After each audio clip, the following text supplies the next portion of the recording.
Hello welcome back to silent learning. J C. ആണ്, ജിതിൻ സാറാണ് സംസാരിക്കുന്നത്. അപ്പൊ മക്കളെ, 9ാം ക്ലാസ്സിൽ പഠിക്കുന്ന എന്റെ മക്കൾക്ക് എല്ലാ ആൾക്കാർക്കും അറിയാം നമ്മുടെ എക്സാം അടുത്തെത്തിയിട്ടുണ്ട് അല്ലേ.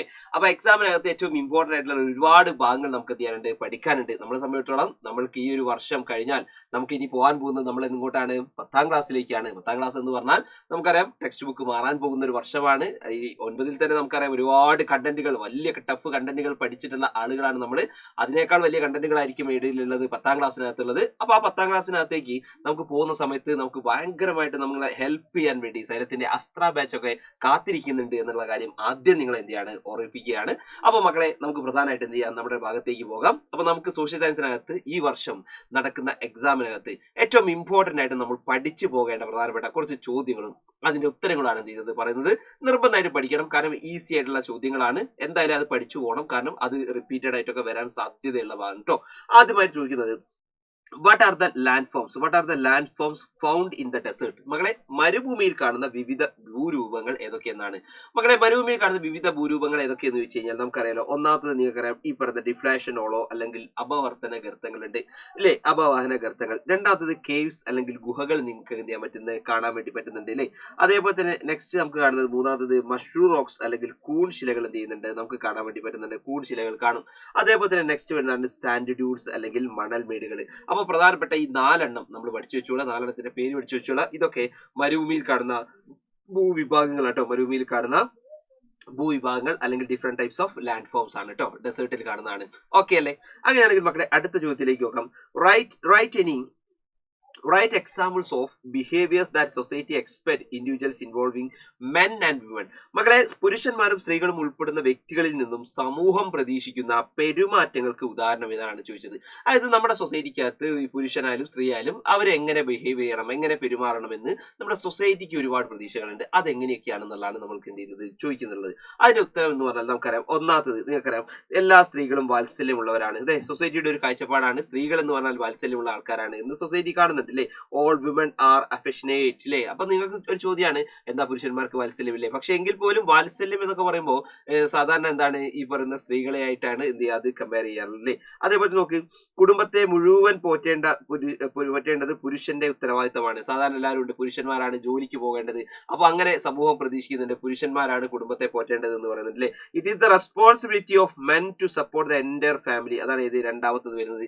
ഇനി തേർഡ് വൺ മക്കളെ ശ്രദ്ധിക്കാം, sports and driving are the suitable for boys അല്ലെ. അടുത്തൊരു സാധനമാണ് ഈ പറഞ്ഞ നമ്മുടെ ഡ്രൈവിംഗ് ആയിക്കോട്ടെ, അതുപോലെ തന്നെ സ്പോർട്സ് ആയിക്കോട്ടെ, ഇതൊക്കെ കൂടുതലായിട്ട് ആരാണ് ചെയ്യുന്നത്, ആൺകുട്ടികളാണ് എന്നുള്ള ഒരു രീതിയിൽ എന്ത് ചെയ്യുന്നുണ്ട് സൊസൈറ്റി നമ്മൾ കാണുന്നുണ്ട്.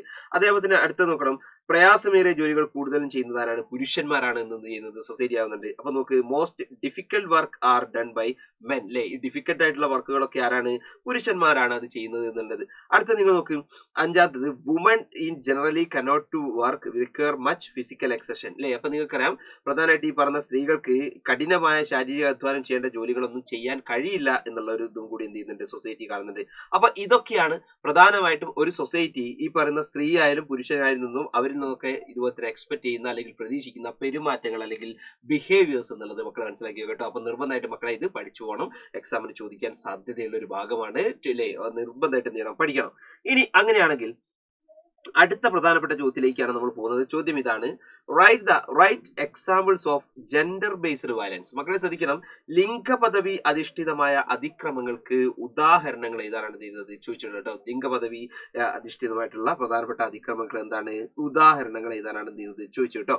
ഓക്കെ, റെഡി അല്ലേ, സെറ്റ് അല്ലേ? അപ്പൊ നമുക്ക് എന്ത് ചെയ്യാം നോക്കാം, ലിംഗപദവിയുമായി ബന്ധപ്പെട്ടിട്ടുള്ള പ്രധാനപ്പെട്ട അതിക്രമങ്ങൾക്ക് ഉദാഹരണങ്ങൾ എന്ത് ചെയ്യാം നമുക്കൊന്ന് നോക്കാം കേട്ടോ. എന്തൊക്കെയാണ് ഉദാഹരണങ്ങൾ?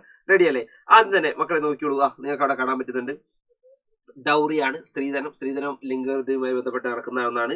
പിന്നെ നോക്കാം, അട്രോസിറ്റീസ് അഗെയിൻസ്റ്റ് ട്രാൻസ്ജെൻഡേഴ്സ് ആണ്, ട്രാൻസ്ജെൻഡേഴ്സിനെതിരെ നടക്കുന്ന അതിക്രമങ്ങളുണ്ട്.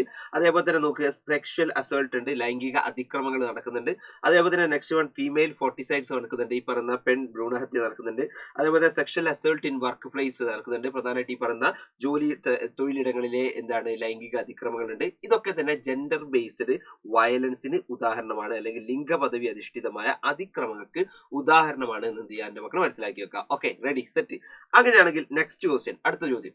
അടുത്ത നിർബന്ധമായിട്ട് നമ്മൾ പഠിച്ചു വെക്കേണ്ട ഒരു ഭാഗമാണ്, write down any 4 of the common ideas put forward by Buddha and Mahavira. ബുദ്ധിസവും ജൈനിസവും നമ്മൾ പഠിച്ചിട്ടുണ്ട്. അപ്പൊ ശ്രീബുദ്ധനെയും അതുപോലെ തന്നെ വർത്തമാന മഹാവീരനെ കുറിച്ച് നമ്മൾ പഠിച്ചിട്ടുണ്ട്. അപ്പൊ അവരിൽ നിന്നുമായി ബന്ധപ്പെട്ടാണ് ചോദ്യം. ബുദ്ധനും മഹാവീരനും മുന്നോട്ട് വെച്ച പൊതു ആശയങ്ങളിൽ ഏതെങ്കിലും 4 എണ്ണം എഴുതാനാണ് ചോദിച്ചത്. അതായത് അവർ കോമൺ ആയിട്ട് പറഞ്ഞിട്ടുള്ള ഐഡിയാസിൽ ഏതെങ്കിലും ഒരു 4 എണ്ണം എഴുതാനാണ് എന്ത് ചെയ്യുന്നത് ചോദിച്ചത്.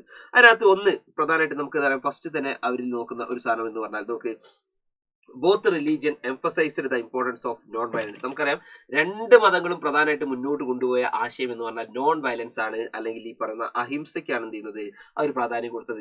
ഇനി നെക്സ്റ്റ് വൺ നിങ്ങൾ നോക്ക്, അവർ വർണ്ണ വ്യവസ്ഥയെ എന്ത് ചെയ്യുന്നുണ്ട്, എതിർക്കുന്നുണ്ട് അല്ലെ. വർണ്ണ വ്യവസ്ഥയെ അവർ എതിർക്കുന്നുണ്ട്. സോ ദ എഗെയിൻസ്റ്റ് വർണ്ണ സിസ്റ്റം, വർണ്ണ സമ്പ്രദായത്തെ അവർ എതിർക്കുന്നുണ്ട്.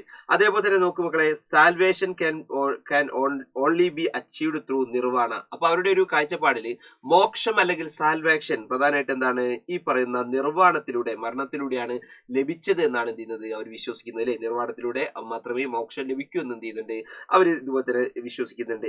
അതേപോലെ തന്നെ നോക്കണം, അവർ മറ്റുള്ളവരെ സഹായിക്കുകയും അവരുടെ മൂല്യങ്ങൾ മറ്റുള്ളവരെ പഠിപ്പിക്കുകയും ചെയ്യുന്നുണ്ട്. അതും ഇമ്പോർട്ടന്റ് ആയിട്ടുള്ള കാര്യം തന്നെയാണ് അല്ലെ. They helped others and taught their values to others അല്ലെ. അതും എന്ത് ചെയ്യാണ്, പ്രധാനമായിട്ടും ഇമ്പോർട്ടന്റ് തന്നെയാണ്. അപ്പൊ ഇത്രയും 4 എണ്ണം നമ്മൾ എന്താണ് ഇമ്പോർട്ടന്റ് ആണ്. ഇനി അത് കൂടാതെ 2 എണ്ണം കൂടി നമുക്ക് എന്ത് ചെയ്യാം പറയാം. So the both religion are spread in Magadha. നിങ്ങൾക്കറിയാം ഈ 2 പ്രധാനപ്പെട്ട മതങ്ങളും ഈ പറയുന്ന മഗധയിൽ എന്ത് ചെയ്തിട്ടുണ്ട്, മഗധയിൽ പ്രചരിച്ചിട്ടുണ്ട്.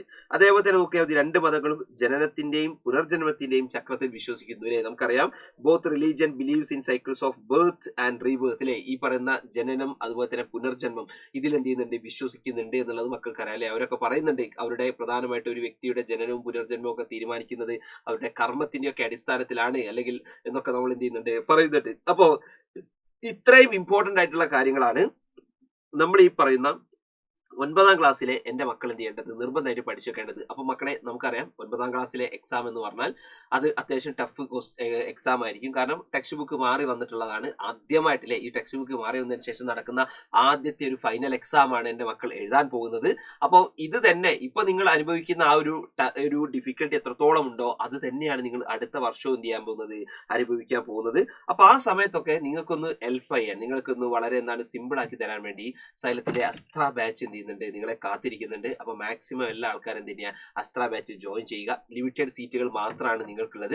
ഇതിനകത്ത് ജോയിൻ ചെയ്ത് കഴിഞ്ഞാൽ നിങ്ങളുടെ ഫ്രണ്ട്സിനോടൊക്കെ നിങ്ങൾ ചോദിച്ചു കഴിഞ്ഞാൽ മതി. ഓൾറെഡി നിഞ്ചയിലൊക്കെ ഉള്ള ആൾക്കാരൊക്കെ ഉണ്ടാവും, അവരോട് ചോദിച്ചു കഴിഞ്ഞാൽ മതി എന്താണ് ഇതിന്റെ പ്രധാനപ്പെട്ട ഫീച്ചേഴ്സ് എന്ന് നിങ്ങൾക്ക് കാണാൻ പറ്റും. അതിൽ ഏറ്റവും നിങ്ങൾ കണ്ടത് ഒന്ന്, നിങ്ങൾക്ക് അഫോർഡബിൾ ആയിട്ടുള്ള റേറ്റ് ആണ്. രണ്ടാമത്തത് ഏറ്റവും മികച്ച ഫാക്കൽറ്റീസിന്റെ ക്ലാസ്സുകളാണ്. ഈവൻ നിങ്ങൾക്ക് ക്ലാസ്സുകൾ കാണാൻ പറ്റിയിട്ടില്ലെങ്കിൽ പോലും നിങ്ങൾക്ക് എന്ത് ചെയ്യാം, ഓൾറെഡി നിങ്ങൾക്ക് അവിടെ റെക്കോർഡഡ് ക്ലാസ്സുകളായിട്ട് നിങ്ങൾക്ക് അവിടെ എന്ത് ചെയ്യും ഉണ്ടാവും. നിങ്ങൾക്ക് ഓൾറെഡി പിന്നീട് എന്ത് ചെയ്യാം, നിങ്ങൾക്ക് അത് കാണാൻ പറ്റും. എക്സാമുകൾ ഉണ്ടാവും, യൂണിറ്റ് ടെസ്റ്റുകൾ നടത്തും. അതേപോലെ തന്നെ നിങ്ങൾ മനസ്സിലാക്കേണ്ടത്, നിങ്ങൾക്ക് ഏതെങ്കിലും ഭാഗത്ത് നിങ്ങൾക്ക് ക്വസ്റ്റ്യൻസോ കാര്യങ്ങളോ നിങ്ങൾക്ക് ചോദിക്കാനുണ്ടെങ്കിൽ ഡയറക്റ്റ് ആയിട്ട് നിങ്ങൾക്ക് ടീച്ചേഴ്സിനോട് ചോദിക്കാനുള്ള ഒരു ഓപ്പർച്യൂണിറ്റി ഉണ്ട്. അപ്പൊ ഇതൊക്കെയുള്ള ഒരു അടിപൊളി കിടിലൻ ബാച്ച് ആണ് സൈലത്തിന്റെ അസ്ത്ര ബാച്ച്. അപ്പൊ മാക്സിമം എല്ലാ ആൾക്കാരും അവസരം പെട്ടെന്ന് തന്നെ എന്ത് ചെയ്യുക, അതുപോലെ തന്നെ യൂസ് ചെയ്യുക. അപ്പോൾ അടിപൊളിയാക്കി ഉഷാറാക്കി എന്ത് ചെയ്യുക, പഠിക്കുക. So all the best everyone, all the best, by.